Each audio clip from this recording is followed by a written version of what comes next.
The Power Moms Network, empowering moms to lift the world.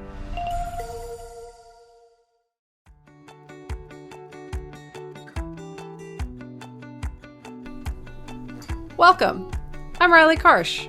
I'm Tova Kopan. We are thrilled to bring you the We Go Boldly podcast. Let's talk big burning questions, life changes, and maybe a bit of personal business. Let's be bold and brave together. Are you ready? I am. Here comes the show.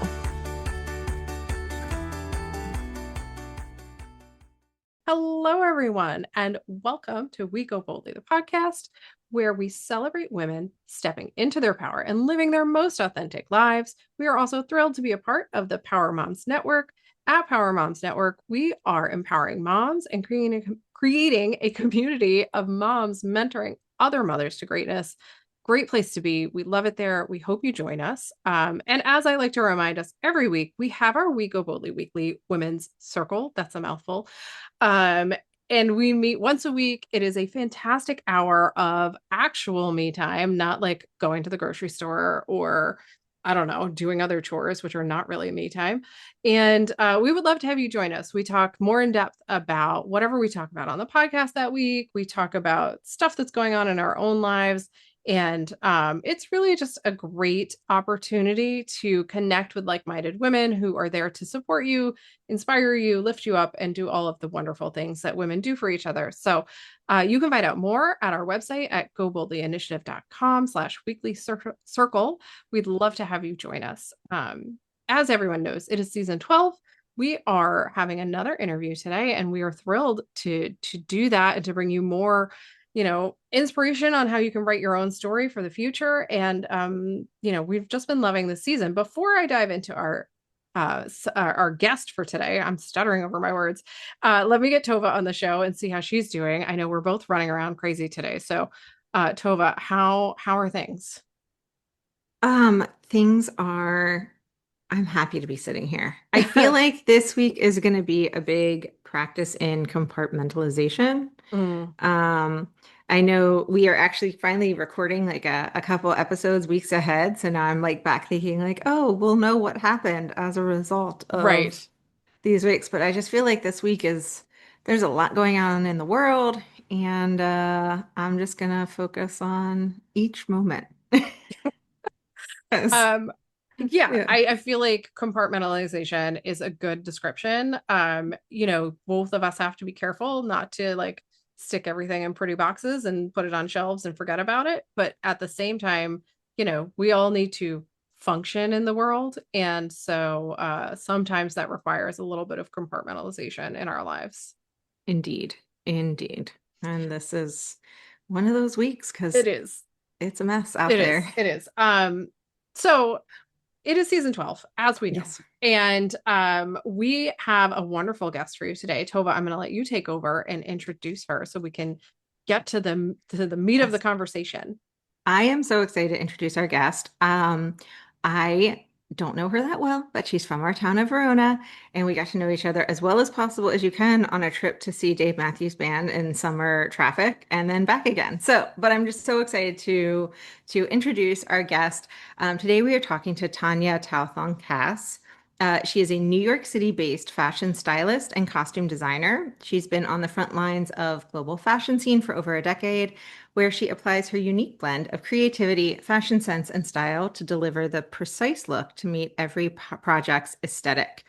Tanya is a graduate of FIT, the Fashion Institute of Technology, and also studied at Milan's Instituto Marangoni, honing her skills while in-house at Bergdorf Goodman, Macy's, and Lord & Taylor. She later embarked on a freelance career in which she's earned the respect of photographers and creative directors with her tireless dedication and meticulous attention to detail. I want to go on and on. I'm just going to encourage everybody to follow Tanya on Instagram because you'll see all of this is true when she, posts photos from whatever she's currently working on. But Tanya's diversity and expert eye has led to successful brand partnerships with, to name a few, I won't name them all, Donna Karan, Ralph Lauren, Theory, Kate Spade, and her work has appeared in Glamour, GQ, Harper's Bazaar, InStyle, O Magazine, People Style Watch, Town and Country, many others. She's also has credits on Project Runway, The Rachel Ray Show. It's not listed here, but I saw on your website the High School Musical, which is super exciting for me personally as a fan of that movie. She's committed to giving back to the New York fashion community while empowering young voices of color. Has served as the Women's Fashion Director for Threads of Color, a nonprofit organization dedicated to promoting global diversity of American fashion and providing scholarships to young designers. And last but not least, but most importantly to my kids, she is the proprietor of our town's amazing candy shop, Tweedletees Candies and Curiosities, where she truly brings smiles through sweet treats and carefully curated giftables. And I cut a whole bunch out there because your resume is amazing. We're so happy to have you join us. So welcome, Tanya. How are you today? Good, thanks. Thank you for having me. I'm very excited to share my story. Awesome. Awesome. We always like to start with, easy questions. So nothing too hard, except of course, how did you develop your vision for your future? So, clearly you have a passion for fashion and styling. Is that something that you've always had? Did it evolve over time? So I think, like many things, it's always been in progress, and it continues to be in progress. I think one of my good friends was actually kind of the catalyst of it all. We were in high school and trying to figure out, what does college look like? I'm a first generation, so, although I have two older siblings, I was the only girl, the only person interested in fashion and beauty. So I kind of, took the lead from my friend who was like, oh, I'm applying to FIT. I spoke to my art teacher at the time, and he was like, I think that would be great for you. So I put in an application and I got in. And so that's how I started at FIT. And then as, the classes got more and more interesting, I decided, what do I do next?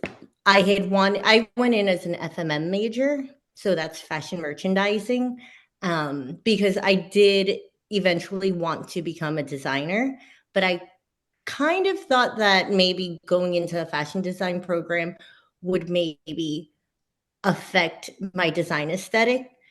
And so I decided I would want to learn the business of fashion so that I could, if I became a world famous fashion designer, I could fully understand the business side. It's something that I've always wanted to do, is kind of have an idea of the creative side and also the business side. But having completed the FMM program, I kind of thought by semester 3, things were becoming very repetitive. So I just got an associate in fashion merchandising and then decided to go into advertising communications. And that also set off a whole different world for me, where it was like, oh, this is interesting. This is the way you get your brands out there. This is the way you market. And so I finished that and decided, let me go back into, fashion design. So I took a year program at Instituto Marangoni in Milan and decided I would learn to pattern make. On top of learning to pattern make, I learned to live all on my own and learned a lot of Italian, and, just really, really jumped into the culture there. And it was phenomenal. It really gave me wings. And so when I came back to New York, well, to Jersey City, I decided, what do I do next? Here I am, very early 20s, and I had the whole world to kind of explore and could take whatever path I wanted. So, I sent out I sent out my resume to different places, and a friend ended up giving me my first job. My first corporate job at Macy's. But prior to that, I had landed at Bergdorf Goodman. And I guess at Bergdorf Goodman, I kind of really learned how to work with different personalities. And it almost felt like every day was me kind of working as a shrink in a way, because it was always having to be very adaptable to whoever you were working with, whoever the client was. And so, or, I worked under one of the top selling associates. So it was, you get in at 9 and until 5 o'clock, maybe you have a 15-minute lunch break. But even then, you're still kind of thinking like, who's coming up next? What are they going to bring to the table? Like, what do we need to prepare for them? And so it was interesting. Then I went to Macy's and I was in their advertising department. And at that point, they had just acquired Filene's. And so they were bringing in an in-house stylist. So I had expressed interest to the SVP of marketing that I wanted to pursue a career in styling. And she said, "Oh, we're getting an in-house stylist. She's bringing her own assistant, but we'll have you go to set." And that was pretty interesting. It was my first time on set. And I get in the elevator with the creative director, and it was this cramped little elevator at 8 a.m. And the creative director looks over at me and she goes, "Oh, I heard you would be here today. I am supposed to be on my best behavior." And I kind of shrank in the elevator because I'm like, "Oh, that's interesting." And I'm like 20 nothing. And I was like, okay. And lo and behold, by 4 o'clock, the stylist had a little moment and she's like, "I'm so sorry. I was spoken to so poorly," that she was in tears. She's like, "Sometimes you just have to have thick skin." And I didn't know what to tell her, but I'm like, "All right, just let me know how I can help you or help, figure out the rest of the shoot." But it was very eye-opening where it was like, all right, the person on top sometimes may not be the nicest, but you still have to pull through. And I think that was one of the biggest lessons where it was like, wow, sometimes people are just not kind. But it has definitely served me throughout, where sometimes people may not be the nicest, but as long as you stay professional and keep your eye on what the end goal is, you can get through it. Let's talk about before college and before you sort of took all these risks, because it sounds like you did a lot of risk taking, which I want to also get into, but I want to understand, and I always ask these questions because I want to know about your family dynamics. I want to know, like, growing up, were you encouraged to take risks? Did your parents say you could be anything? Did they like that you were creative? Like, what did that family dynamic look like? And how did it help you either become a risk taker or like just, be the black sheep? Like, what does all that look like? Okay, so I have a diverse family background. My mother's Venezuelan, and I think looking at it now in retrospect, she is the very stereotypical Latina mom. She's very strong, has very big opinions to this day. But she was also always like my biggest cheerleader. And she always, and to this day, will be there and will back us up no matter what we are thinking. For my brothers and I. My dad was Thai, and he was a risk taker amongst risk takers. And I think both of them, I have came to America at very young ages to start a new life. So I think it's kind of in the genes. But they were both very supportive. They instilled being kind and being a hard worker. And I think that to this day is something all of us my brothers and I, still hold very true to our work ethic. Like, you start a project, you finish it through, you do your best while working through it. So I find myself very fortunate. Things could have gone in many different directions, but I've been fortunate. I've been at the right place at the right time. And I think that is always something that I'm extremely grateful for. We've had a number of people on the show who are in a similar position as yours. Like their parents came to the country early, and then or grandparents, but like they have that experience. And a lot of times they have felt, or they've shared sort of pressure to not risk take, interestingly enough, and to kind of get the more traditional job, get that foundation. So I know you went to FIT and you were focused on merchandising, but was there any pushback about that, or was it celebrated? So my mother definitely was like, because I was always very keen on getting good grades. Um, she was always pressuring lightly, like, why don't you become a doctor? Or why don't you become a lawyer? And I'm like, none of that interests me. And to this day, sometimes she'll walk into my house and I have 25 racks in my living room. And she goes to me, why don't you go get one of those nice office jobs again? And I say to her to this day, I'm like, it's just not me. I'm like, I wouldn't be happy. And I'm like, at the end of the day, we're here in this lifetime for so long that I truly believe we should do things that excite us, that make us happy. Do you think that's just like inherently a part of your personality, or did you learn that along the way? Like, have you tried things and been like, oh, that's not who I am, that's not a good fit, and then, overcome that voice in your head that's like, fit in, toe the line, be made, like, be in the whatever rigid sort of societal expectation that might exist? Like, how does that work for you? So I'm always very easygoing when it comes to, oh, let me try something new, right? Because you won't know until you try it. And so I have done corporate America, and one of my jobs it was the best job ever.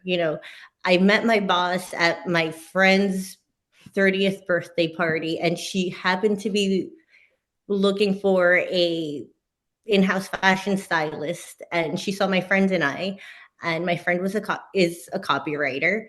And she goes, and at the time I was at Macy's as a project manager, basically. And she goes, oh, she looks like she could be like she's a stylist. So the next day my friend texts me and she goes, oh, my friend's looking for a fashion stylist at Lord and Taylor, and she thought you looked like one, and she's interested in talking to you. I would go, okay, yeah, pass her my number. Mary Lou and I end up meeting at the Odeon for brunch, and she offers me the position right at the end of brunch. And I was like, oh, yeah, this is wonderful. I did say I have to give at least a month notice because I was overseeing all the soft good advertising. So I just didn't want to leave a friend out there to dry. And so, I ended up just embarking in this career, and it ended up being the right fit for a very long time. And unfortunately, the economy took a hit and no one was doing fashion shows anymore. So I went back into marketing. I did that for a while and had my two girls. And at that point, I'm like, am I doing what I really love? You know, I was good at what I did, but at some point I'm like, if I'm going to do this, I'm going to do it at a higher level. And so I decided, it gave me a minute to take a pause and really analyze, like, what am I actually doing with my days here? And I decided I was going to go out and pursue what I loved. And I just went out and freelanced as a fashion stylist. And I was fortunate enough to have made so many connections through Lord and Taylor that, I just started calling people, texting them, sending them emails like, hey, I am happy to assist you, because now it's like when you're in-house, the job is one thing, but when you're freelancing, I still had some things to learn. And so I was lucky to be part of a community that, friends were like, oh yeah, absolutely. Come and assist me on this job. One of my great friends, someone who's become a great friend through the years, is Jennifer Green. I had met her on a Jets calendar photo shoot, and she was like, "Yeah, I'm moving." It turns out she was moving to Jersey at the time, and so she goes, "Yeah, I'm actually moving back into Jersey, and would love to have someone who lives in New Jersey to assist me." So I started off with her, and we move jobs from one to the other when we can't take the jobs that we're on. So, I mean, to say that I'm fortunate is, I think, an understatement. I want to highlight a couple things you said, and then I'm sure Tova has a question, but a few things are standing out to me that I want our listeners to really hear. One of them is you keep saying you're lucky, you're fortunate. And I think gratitude is incredible, right? Like there's a huge power in having gratitude for the good things that happen in our life. But also like your network didn't happen by itself, right? You grew your network. You said yes to opportunities. You showed up as yourself, as much as possible, right? So, like, some of it is timing, right? Some of it is being in the right place at the right time with the right people at the right moment, right?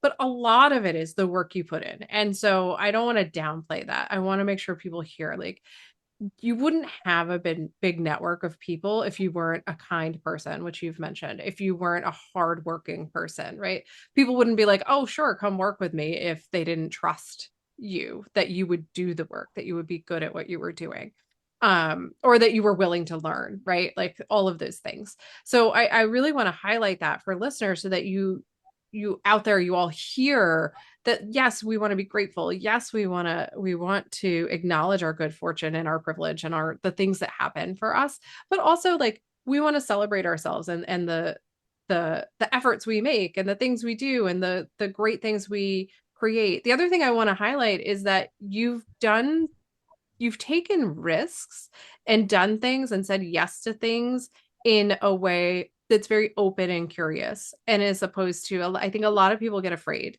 and that fear gets in the way of us saying yes to something that either we don't really know how to do or, we're not sure or, there's not a guaranteed outcome. So you've said yes, it sounds like to me, to a lot of things where, who knows what's going to happen? We'll see.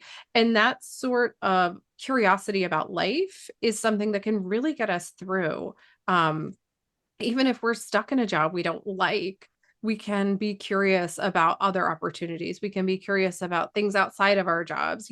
We can create that for ourselves. So I wanted to highlight those things. And Tova, I'm sure I cut you off and you had a question. So I'll turn it back over to you. But like those just stuck out as like really important things for our listeners to hear in your story and in your journey. And for you to hear. I want you to celebrate yourself. We want to celebrate you. You're awesome. Thank you so much. Yeah, the one thing that kind of popped for me, in addition to all those things you just mentioned, Riley, was the fact that you talk about how you want to spend your day. And I think that is a different question than like, what do you want to do? And it's a question that I didn't consider for a very long time. Like, I wanted to go to law school eventually, and I never thought about the fact that I am not the type of person that can sit at a desk all day. Like I cannot do that. I have no desire to do it. I want every day to be different than the day before. That's the only way that I'm not going to be completely bored. And so it's something that I have said to my kids over and over. Like, it's not just about what your passion is, it's also about like, how do you want to spend your day?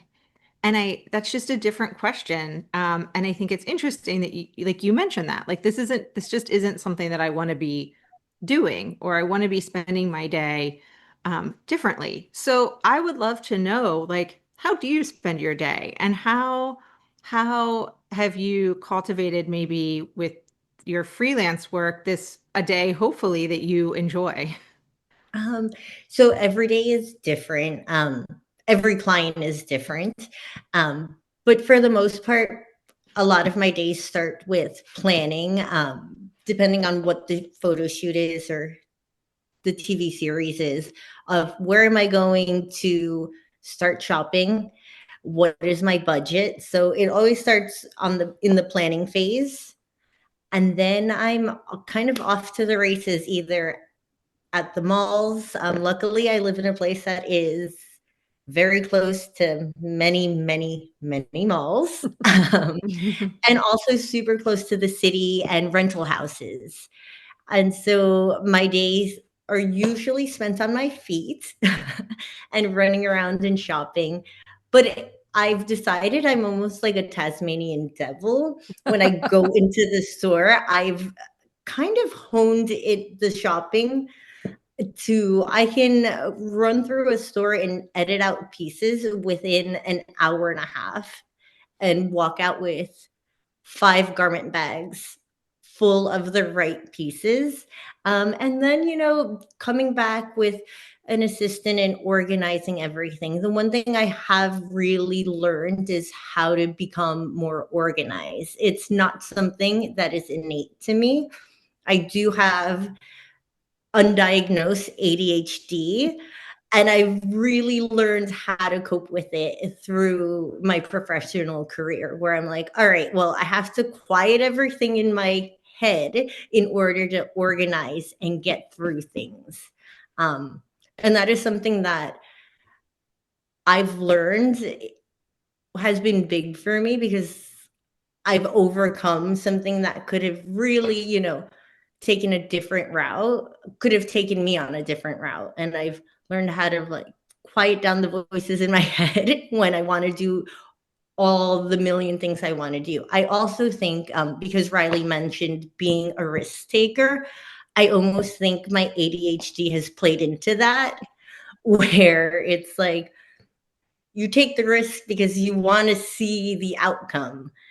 But I've always had to like push through and, refocus myself. We need to take a quick break. So why don't we do that? When we come back, I want to talk a little bit more about the struggles. So you've touched on ADHD or undiagnosed ADHD, which I can relate to for many family members. But I want to hear more about like, what speed bumps have you hit? Like what roadblocks have come up for you? So let's take a quick break. And when we get back, we will chat about that. We'll be right back, everyone.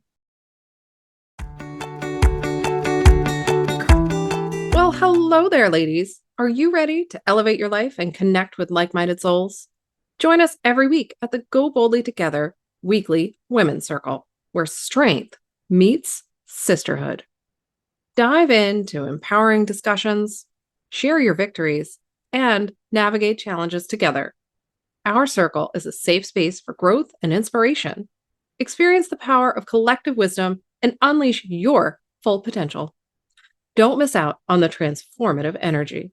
Click the link in our show notes or visit us at goboldlyinitiative.com/Women's Weekly Group to learn more about our Go Boldly Circle today.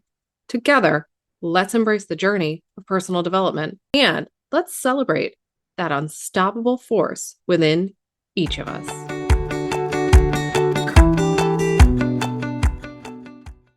All right. Welcome back to the show. So before the break, you had started talking about struggles with organizing and focus and things like that. Can you talk to us a little bit about what kind of roadblocks you've overcome throughout your, even in your childhood or in school and as you went through this whole process of writing your story, what gets in your way and how do you overcome it? Like what is your go-to? Sure. So I come from, so my parents are divorced. And so I think growing up in a place where most my friends had a traditional family, it was kind of hard. And on top of it being not the traditional family, we also later on had a very different setup where my father moved back into the house we were growing up in. And he just kind of lived in the basement to be part of our lives while not being together with my mom, which was always sparked conversations with like friends and family and, you know, people we would meet. Mm. And then I realized, well, it's, you know, it's not traditional and it's not what everyone expects, but it works. And I think it helped me as a 13-year-old, like understand that everyone does things in different ways. And so I think for me, that has helped me become an open-minded individual where I'm like, okay, well, it may not work for so and so, but it will work for someone else down the line. Yeah, I think having those experiences where you recognize that like not everything is cookie cutter and not everything is black and white can really change your whole future, right? When you get that perspective, especially younger. I know I actually think about that for my kids a lot of like, how do I, you know, create for them safe examples of like, this is not everyone is the same, not everything is the same, and that's a great thing, and that's actually like one of the best parts of life is that it's a variety, like that there's different people in different circumstances, and life makes like it makes life much more interesting. So I think that's great perspective, and helping people understand like, you know, we don't have to all be sheep. We don't have to like follow along the little pattern, and in fact we shouldn't. That makes life pretty boring. I always think of the Stepford Wives, and that makes me shudder, like the idea. You've mentioned a lot of your, I don't know, I feel like you've already told us sort of what principles guide you when it comes to making decisions. Um, but I would love if we're missing any, because I mean, you have mentioned quite a few times about your friends who are also, it sounds like your supervisors, for lack of a better term, or boss, but they've become friends over the years. And you've talked about, you know, how important it is for other people to be kind, but also you, and obviously your curiosity. But I wonder if there are certain principles that as you've been making decisions, you kind of like check in with, that you're like, okay, yes, this, even if it's deciding, you know, you might get an offer to be a stylist for something and you're like, that's not for whatever reason going to work for me. Are there certain sort of guiding beliefs or principles that help you make those kinds of decisions? Yes. So I think now, because of the political landscape that we are faced with, I will make decisions based on like, is this person someone that I would be proud to have my name attached to? And so if it's not, it'll be something I will pass on. Um, Also, if it's something that I feel morally is goes against what I believe in, something else I will pass on. And it's a very the list of things that I won't do because of my moral compass are not that many, because I try also not to judge, right? Because everyone's entitled to have their own opinions on things and live their life as they like. But if it's something that goes against what I believe, then I kind of will pass on it. How I has think that? Oh, I'm sorry. Go ahead, Tova. No, I don't know if I have a question, so I'll be ready. I think it's interesting. I liked the way you put like y- without pointing out maybe why you wouldn't be proud to stand with somebody by saying just like, is it somebody that I would be proud to have my name associated with? Because I think especially now where, you know, we're making decisions about where we spend our dollars, we're making decisions about who even on Instagram that you follow or don't follow or lift up on a like much smaller scale. I think that's a good way of thinking about it. It's like, do I feel comfortable if my, you know, to be associated with this person? Do I feel proud of having that accomplishment with them? And it makes it more about you than the other person, Mm. which like you still may be in the back of your head being like, there is no way I'm working for them. But like from an outside perspective, it makes it more about you. Like where will I feel proud about making this decision? So that I just like the way you framed that, but now I don't have a question. Yeah, no, I think that's a really good point in that a lot of us have decisions to make and a lot of us have opportunities to either take or not take. And if we are willing to make those decisions based on our values, which requires us to understand our values, right? And that's how we wound up doing this whole podcast series. It requires us to dig and dig and dig and understand ourselves. And you said something quite a while back in this conversation about how you stopped and reflected, right? Like you thought about, is this really how I want my day to go? Is this really where, like is this aligning with who I am inside, like my core person?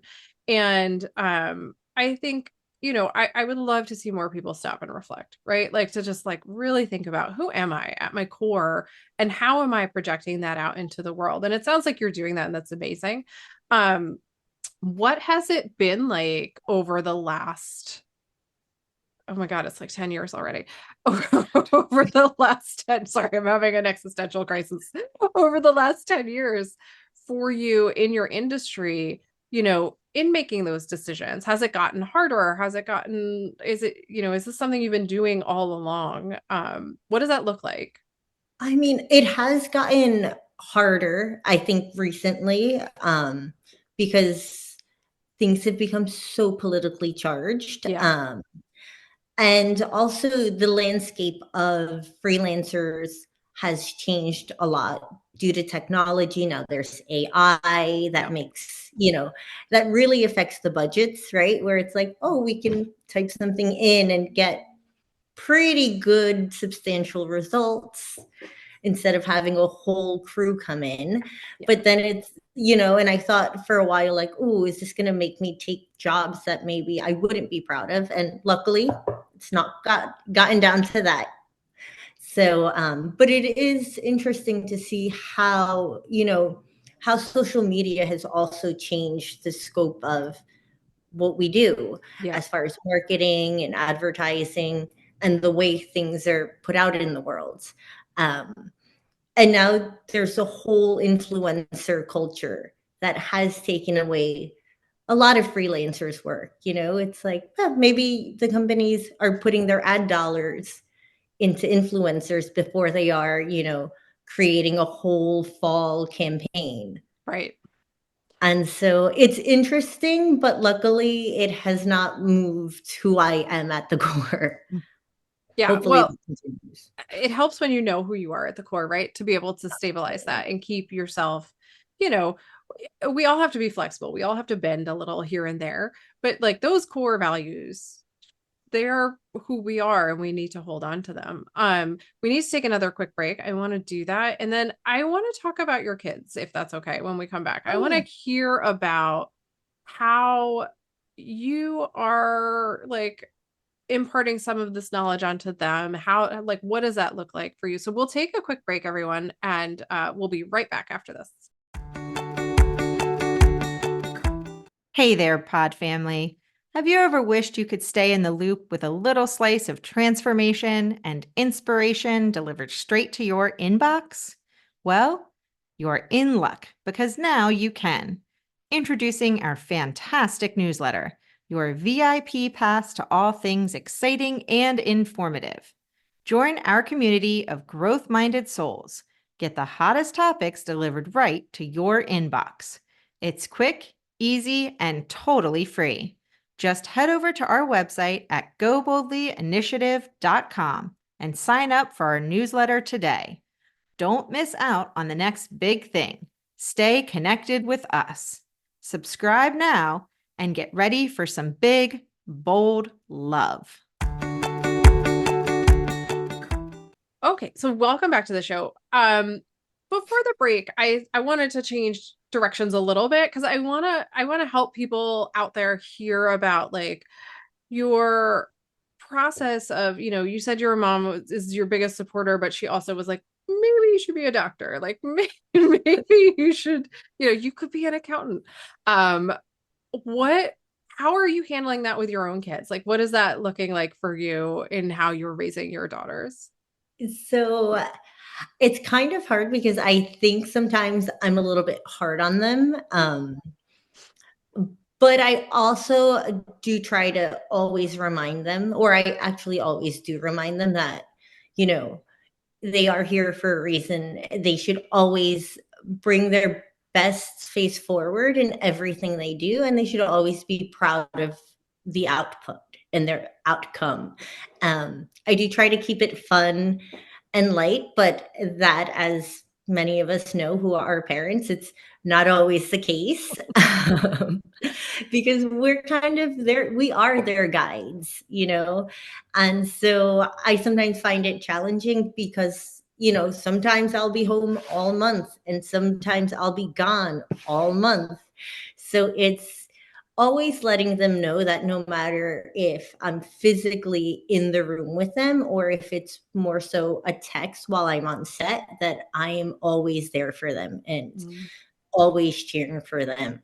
I am lucky that my husband Dave is, always also around for them. And we kind of have always aligned on making sure they understand that they are loved, that we believe in them, that they should try to do everything they can do at their maximum potential, but also not limiting them to societal norms. Because it is, I did struggle when one of my children wasn't doing the best academically. And I had a friend say to me, like, who's ever looked at your report card after you left school? And I'm like, you know what? You're right. Like, these are my child's like highlights.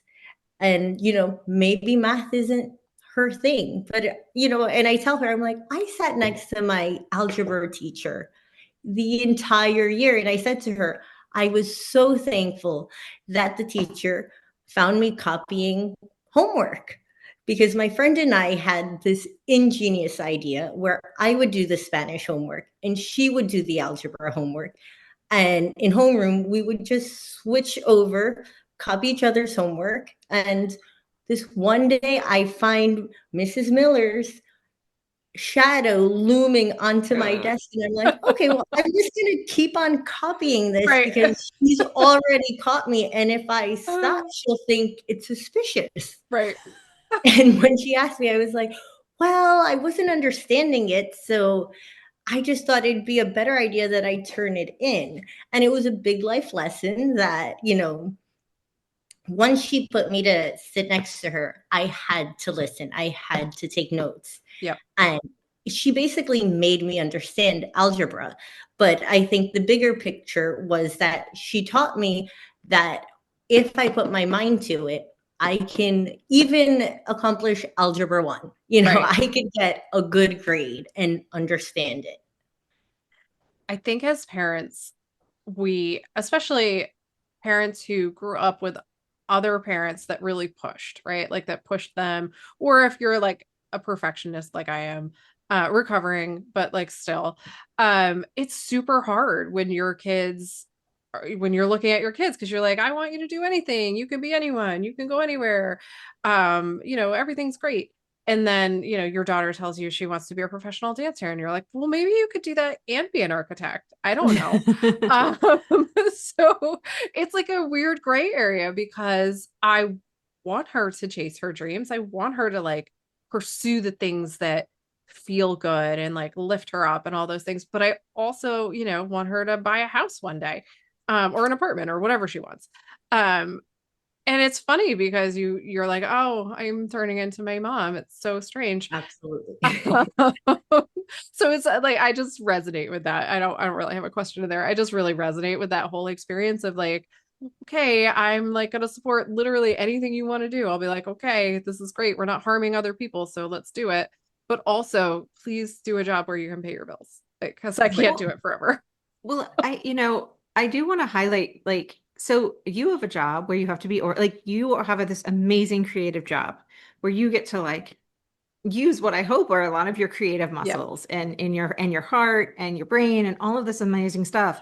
But you're also running a business. And so the fact that you like took merchandising and then took marketing and advertising, you did all those things.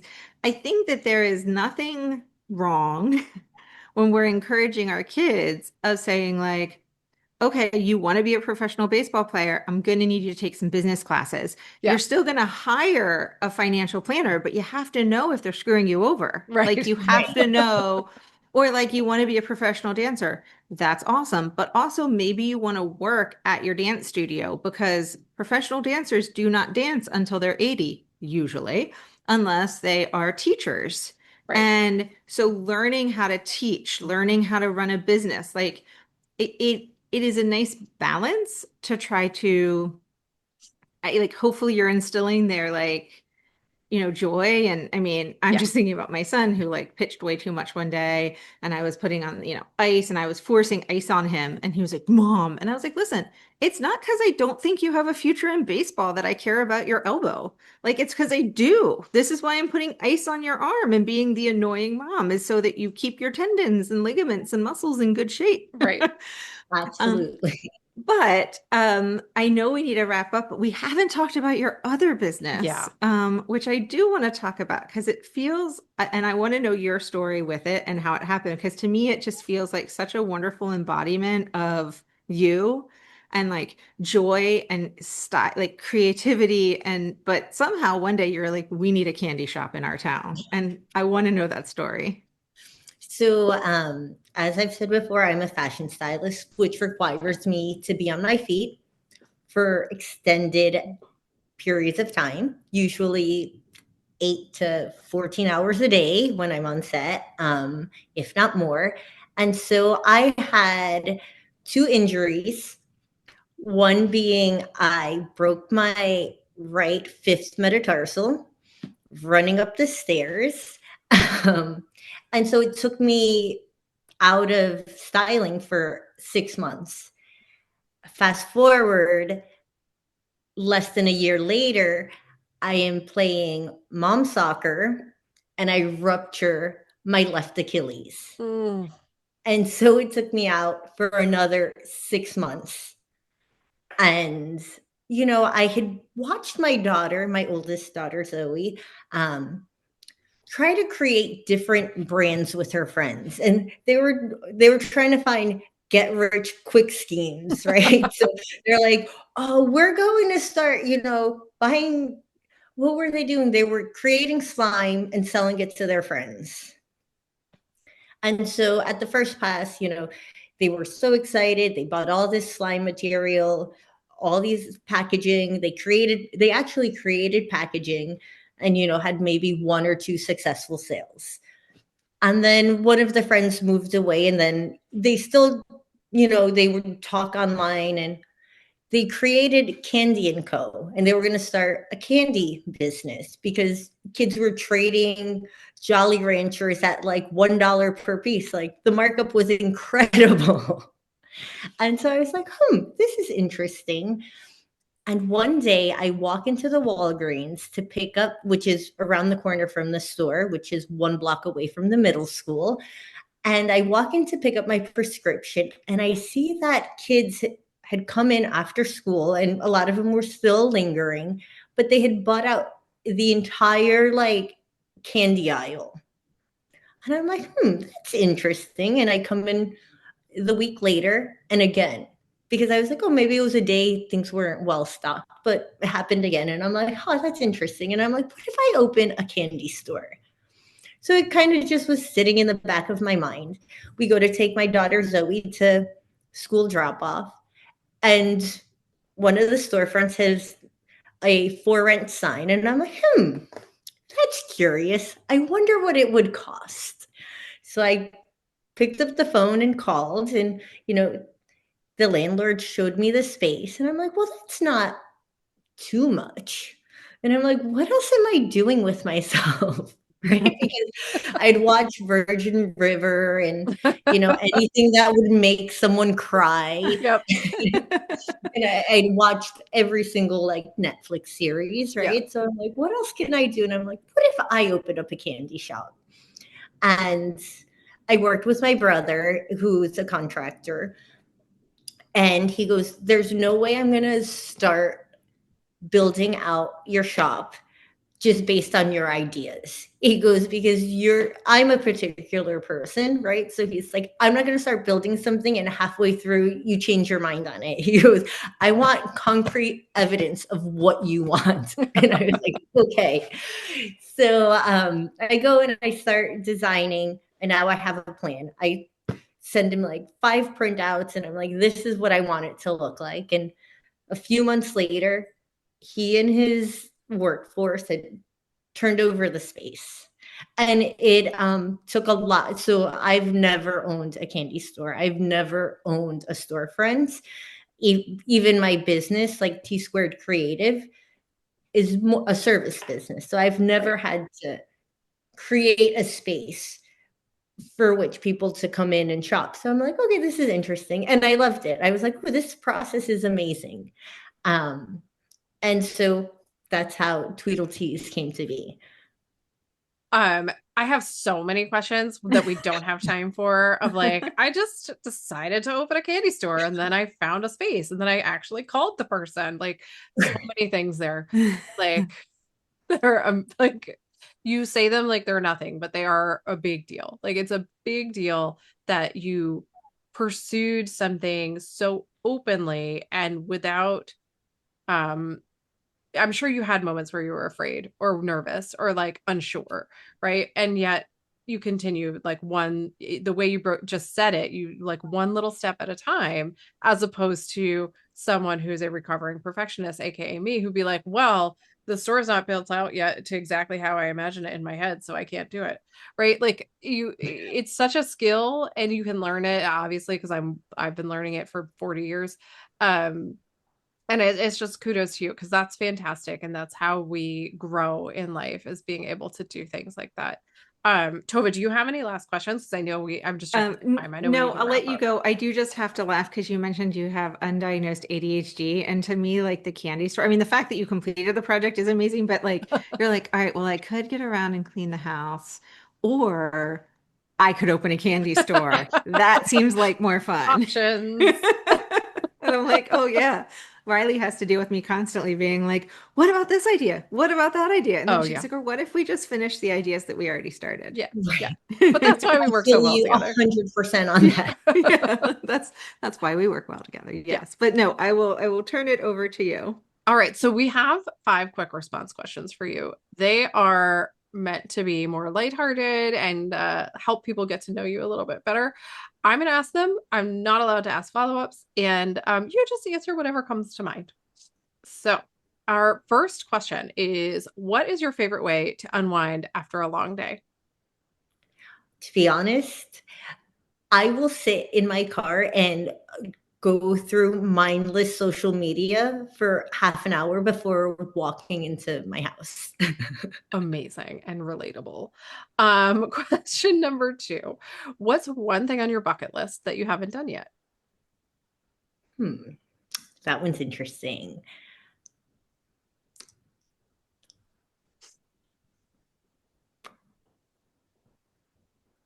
I'm not sure. I'll have to come back to that one. All right, we can come back to it. Question number 3. What is your go-to comfort food? I hope it's candy, as a side note. French fries. French fries. Love it. Question number 4. If you could instantly master any skill, what would it be? Singing. I am extremely tone deaf. Oh, and our last question. Can you describe yourself in 3 words? Spontaneous.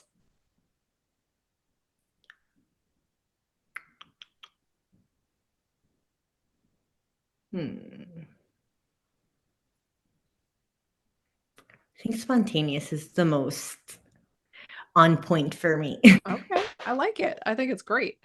Thank you so much for being on the show today. Where can people find you on social media, or your companies, or share where you would like people to reach out to you? Sure. So I can be found on Instagram at Tanya Tauthong-Kass, or T Squared Creative. And the candy shop can be found on Instagram and Facebook at, what is it? Tweedletees Candies Verona. Excellent. We will put all of that in our show notes and tag everything in our social media. We are so thankful that you came on the show today. Your story is so fascinating and wonderful and lovely. And we really just appreciate you being here. Thank you so much. And I have figured out my bucket list. Oh, go. Yes, please. So I think the one thing I would love to do is to be able just to take one huge trip around the world. Oh, as like a one trip, like just continually go, go, go. That is amazing. That's a good one. Fantastic bucket list. Yeah. Well, like I said, we love having you on the show. We're so thankful you were here. Tova, do you have anything else before we close out? No, other than now that Maysember is over, we'll have to hang out. Yes. Yeah, right. Thank you, ladies, for having me. And thank you for inspiring and continuing to inspire everyone. Oh, thank you. All right, everyone. We'll be back next week with another episode from season 12, where we talk all about how you can write your own story and take risks and do stuff that makes you scared, but is fun anyway. So until then, everyone, we will be back next week. Thanks so much for listening to We Go Boldly podcast. We know you're busy and we love spending time with you. If you enjoyed this week's episode, let us know. Head to Apple Podcasts right now to rate and review our show. While you're there, be sure to click that subscribe button. Want more us time? Follow us on all the socials at Go Boldly Together. Want even more us time? As in all the coaching pizzazz. Find us at goboldlyinitiative.com for all the info. We will be back with more excitement, research, and deep thoughts next week. Until then, keep on being the bold, brave, amazing people we know you already are.